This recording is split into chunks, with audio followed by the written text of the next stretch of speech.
FPL Game Week 4 team selection, guys. In this video we're going to do a very quick review of how I did in Game Week 3 just to refresh our brain, and then we are going to dive into my Game Week 4 team selection, looking at what transfers I'm going to make, what my team dilemmas are, benching headaches, as well as who I'm going to be captaining since I don't have Haaland or Salah. So without further ado, let's get into it.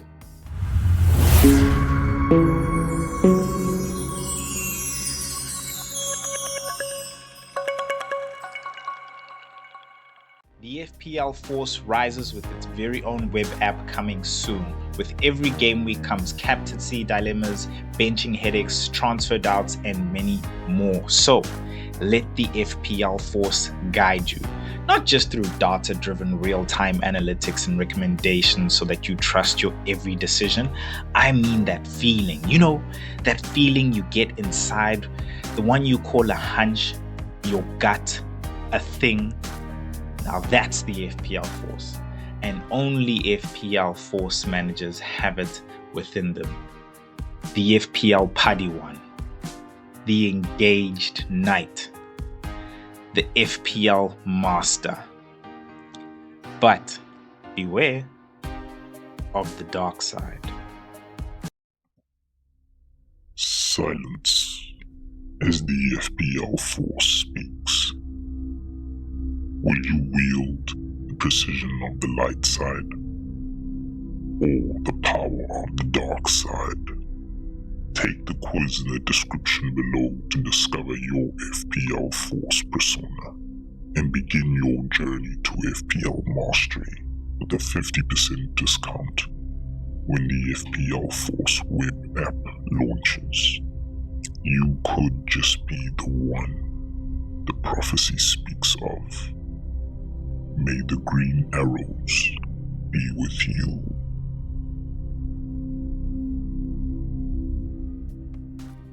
All right. That always makes me smile, man. I am working hard for you guys, as you heard, trying to put the app together. I will let you know, but if you want to be aware of it as soon as it launches and have 50% off, then go and take that quiz in the description below. There's a link there, as well as a QR code that always comes up below me. You can scan it and you can take the quiz and discover whether or not you're a manager who uses the dark side, the light side, if you think like an FPL Padawan, or if you are an FPL Master. Please grab that link below and take that quiz. Now, Game Week 3, I had 52 points. I captained Mbeumo, who came through for me. It would have been better. I did get a green arrow.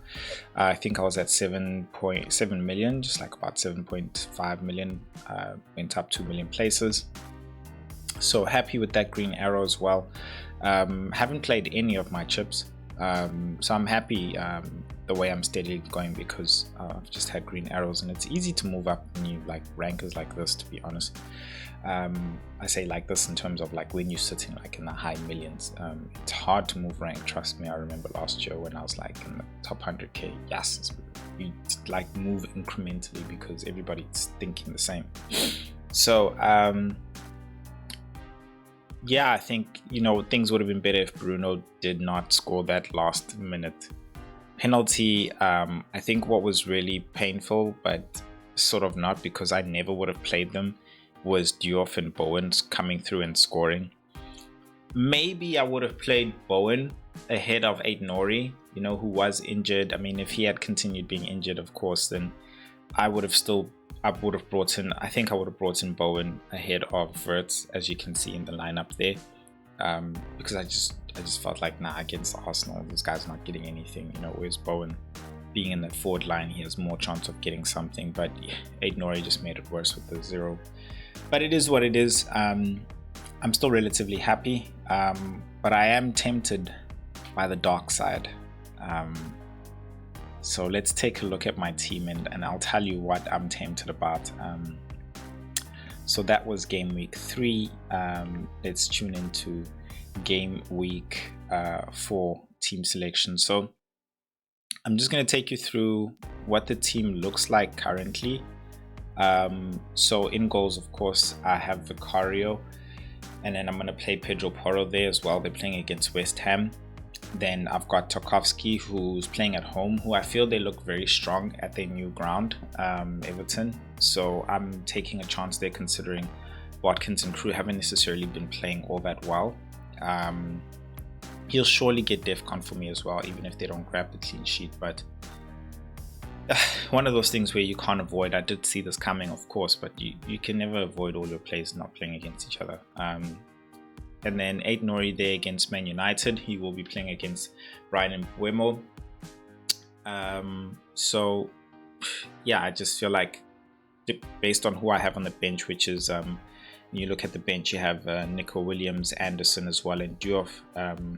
As much as they're playing at home, I just don't feel like I can play any of these Nottingham Forest assets or Diouf, who did actually perform well in the previous game against Nottingham Forest.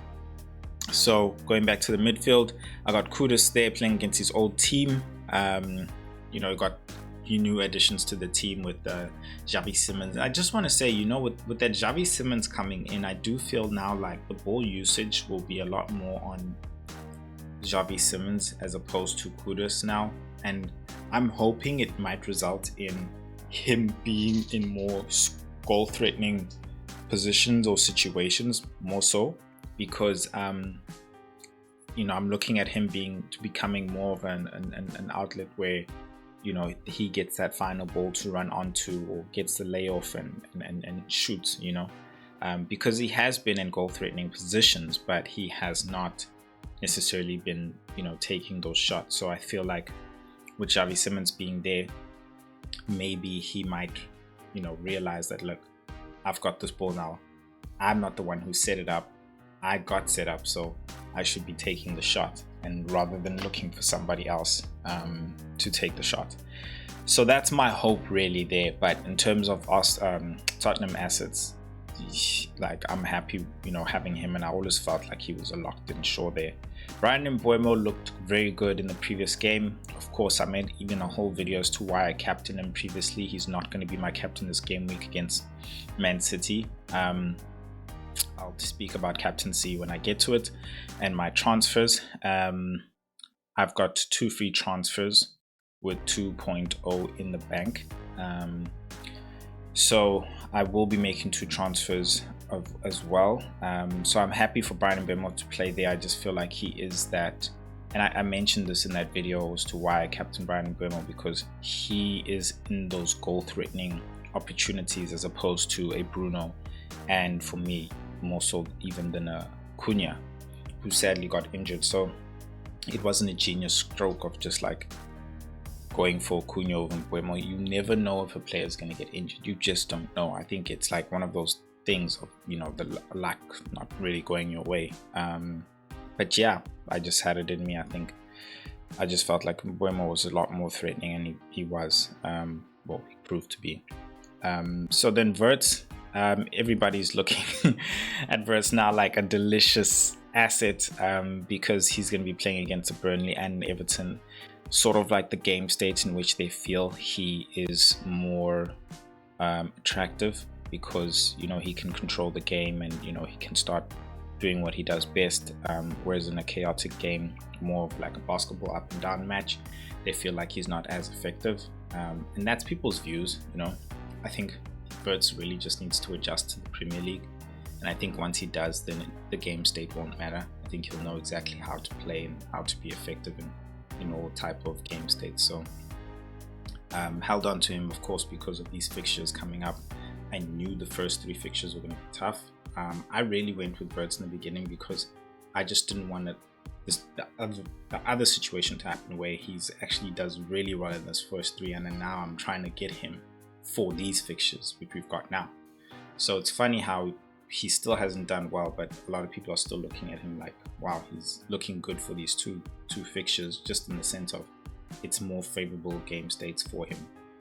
But a lot of people are like, hey, if he doesn't perform, he's out. For me, he's gonna be out, no question about it, game week 6 when I'm planning to bench boost. So yeah, he's a hold right now. He's not even a thought of taking him out. Mamouche, with the news that he got a injury, somewhat of a knee bruise or ligament injury. So he's definitely one that has to come out, just because I don't have options on the bench, which I'm happy with. Luckily, I have a free transfer. Nothing much to say about him. João Pedro, nothing much to say as well. Watkins, I say nothing much to say because it's João Pedro. We all have him. He's 64% owned. You know, like he's playing against Brentford. Like, what are you gonna say? You know, I mean, whether Cole Palmer comes back or not, he's playing. He's gonna be effective. Whether he has penalties or not, he's still scoring. He's effective. You know, what is there to say? Ollie Watkins, same thing with him really. I'm hoping he can turn it around, you know, with the new signings and everything.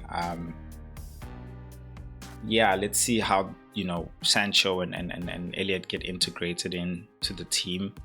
And even without those integrations, you just want to see Aston Villa like start their engines finally and score. And I just feel like, of course, Ollie Watkins will definitely be involved in that.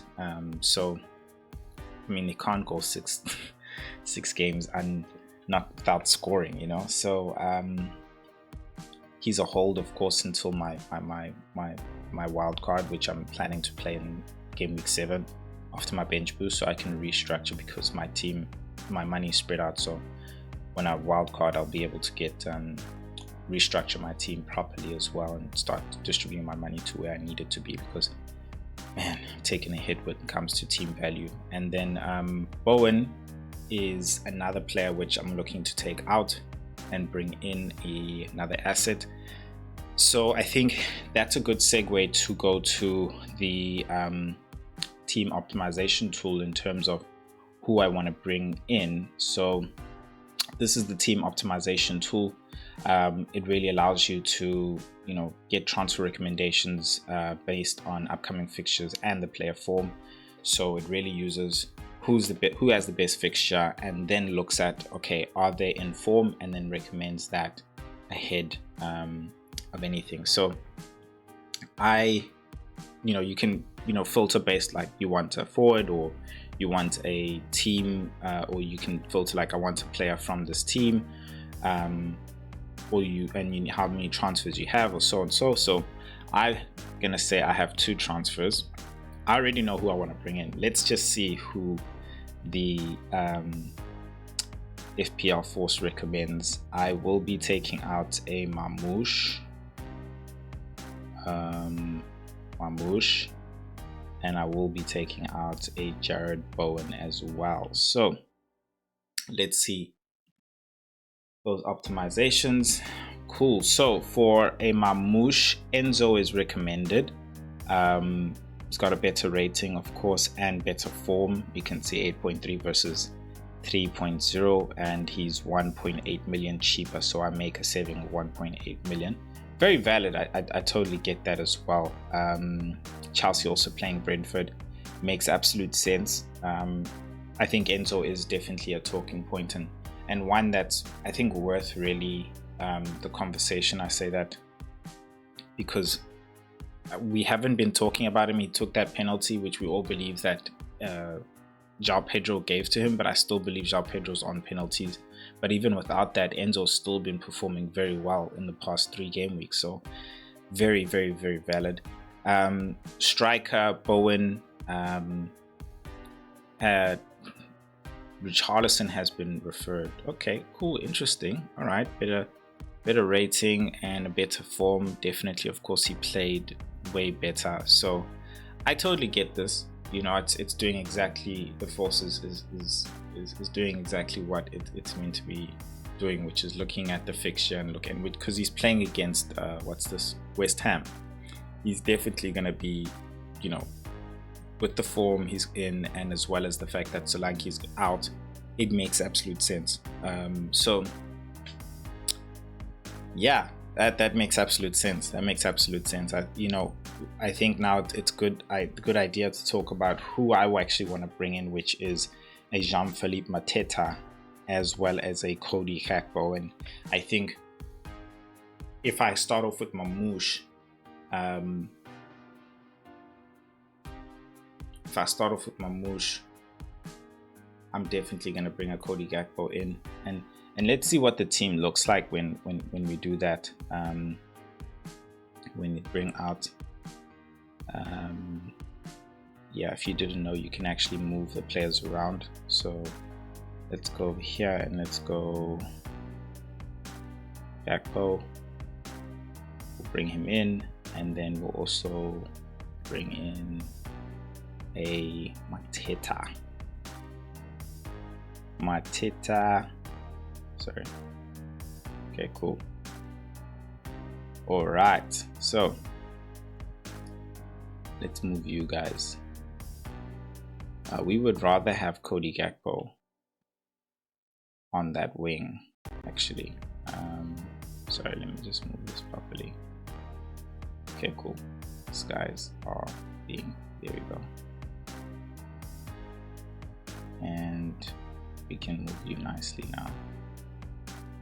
Yeah, we would rather have Cody Gakpo there and Verts playing there. So I feel like the team's starting to look a whole lot better. Now, when it comes to captaincy, selecting Mateta there, you can select who our captain is there.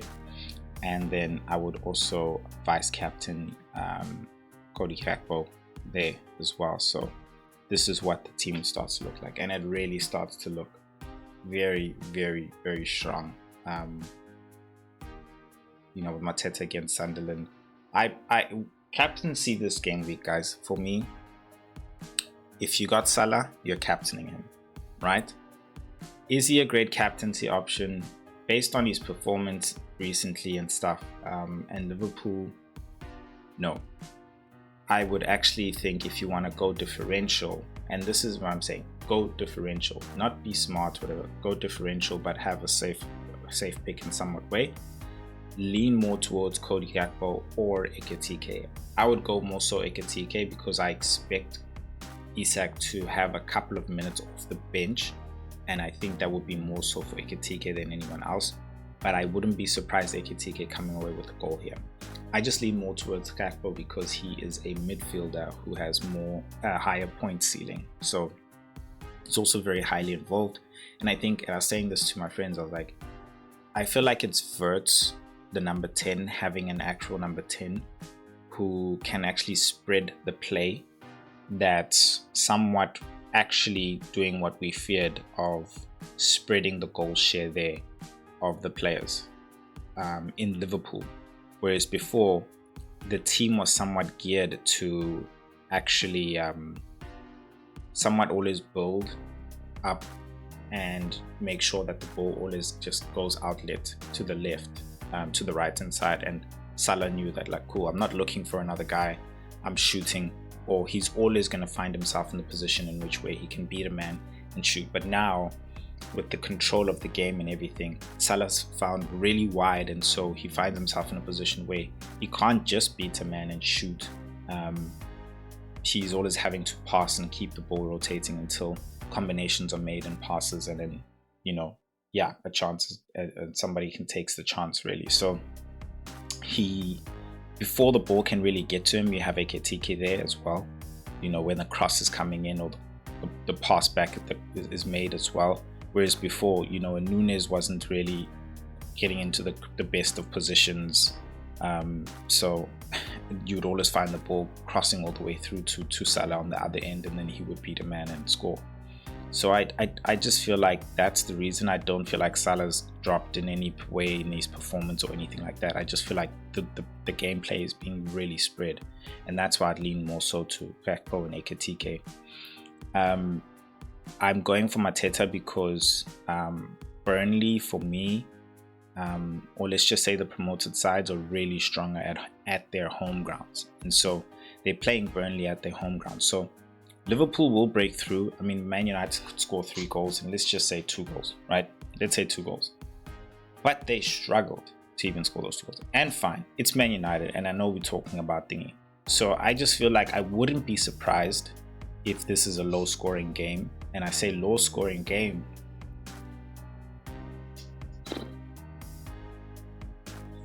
two goals. They can score 4, they can, but I said I wouldn't be surprised if it's a low scoring game, because Burnley is just like, cool, we are not going to take a real bad hit here.